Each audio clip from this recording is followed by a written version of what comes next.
It's April the 8th, 1918. The Battle of Lys, also known as the Fourth Battle of Ypres, is underway. In the trenches of northern France, 22-year-old Annibal Augusto Milhais and the 2nd Infantry Division of the Portuguese Expeditionary Corps waits under cover as heavy German artillery crashes down on their positions. They've been enduring a battle for nearly a year, and this bombardment for days. It was of a ferocity not seen before, the sounds of the explosions almost merging together into a single, constant note, the never-ending hellfire keeping the soldiers awake as they dread the possibility that at any moment they could be struck. Then, in the early morning, the artillery stops. The trenches fall under an eerie silence as the constant explosions come to a sudden end, replaced by a distant thunder. Milhais emerges from his dugout in the second line of trenches and takes a look outside. Weary soldiers all across the line do the same. The fog is incredibly thick, and visibility is such that he can barely see his own trench beyond a short distance, let alone no man's land. A rhythmic thunder of explosions reaches his ears, becoming louder and louder with each impact. He keeps his eyes on no man's land, trying to discern the source of the sound. Then, through the thick fog, a wall of explosions and fire emerges, headed straight towards him.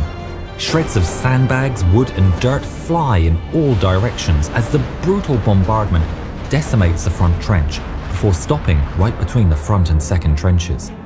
Milhais runs to his machine gun nest, ready to fight. But as the dust settles down, it reveals a line of fellow Portuguese soldiers standing around and dropping into the torn remains of the front trench. Milhais holds fire. Were those survivors of the bombardment? He turns to a group of 5 Scottish soldiers, looking at the same scene alongside him, and asks them, "Do you recognize them?" The Scots seem equally confused and unhelpfully respond, "They're Portuguese." Gunshots and screams sound from the front trench. They aren't Portuguese. Milhais readies his aim and desperately searches for targets as battle rages in front of him. Friend and foe clash in chaotic and confusing close-quarters combat. Milhais can only see glimpses of the Portuguese helmets moving around in the front trench. Then, ghostly figures emerge from the fog in no man's land. More Germans. Milhais unleashes his weapon, firing indiscriminately upon the charging soldiers.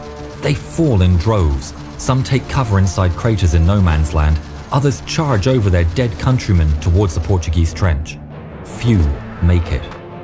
The Portuguese cover the retreat of their fellow soldiers and take out any German that tries to charge. Some of the Portuguese find themselves trapped in the front trench and are forced to make a run for it, only to get struck by the crossfire. The Germans take over the front trench completely and redouble the attack on the second trench. It's a hellish scene, but Milhais keeps firing his machine gun without hesitation, taking out entire waves on his own as his allies fall one by one around him. More soldiers appear from no man's land. The defenders fire upon them, inflicting heavy casualties, but they are far too many, and many successfully reach the trenches. Now reinforced, they charge up the communication trenches led by the elite stormtrooper units. Realizing that the position is about to be overrun, the Portuguese retreat to a supply trench even further back. Milhais holds as long as he can before retreating with his allies. He runs up the trench system, German gunfire zipping past him. Escaping the trenches entirely, he jumps over a dirt wall and onto a road onto the other side. There he finds a bunch of Allied soldiers also taking cover from the German onslaught. They're tired and demoralized. Few of them even have a gun at all. "We are nothing but prisoners," a dejected soldier told another. Milhais interjected, "We are not." He looks over the dirt wall. On the other side, he spots a group of Germans taking cover inside a bomb crater. They shout and charge towards them, bayonets fixed on their weapons. Milhais pulls up his Lewis gun and fires upon them alongside a handful of the hiding soldiers. The group of Germans don't stand a chance and they fall in quick succession under the machine gun fire. Milhais then looks back to the fearful soldiers, points them towards the road and tells them, "Get out, I'll cover you." The unarmed soldiers flee up the road, disappearing into the fog as Milhais sets his attention back to the field of battle in front of him. He spots more advancing Germans, and he fires his gun upon them. The Germans take cover in the trenches and shell craters. Milhaes fires bursts of suppressive fire on top of their positions, keeping the Germans pinned down, while he buys essential time for the Allies to retreat. Then, picking up his gun, he runs several meters to the side. Then he peeks out in his new position and fires a burst of bullets over the Germans' heads before relocating again. He repeats the motion over and over, dashing from right to left, firing bursts of machine gun fire from as many locations as he can, as quickly as he can. The Germans see nothing but a wall of dirt with muzzle flashes shining through the fog from multiple different locations. They keep their heads down as bullets slam into the ground around them, believing they are in the sights of a much larger force.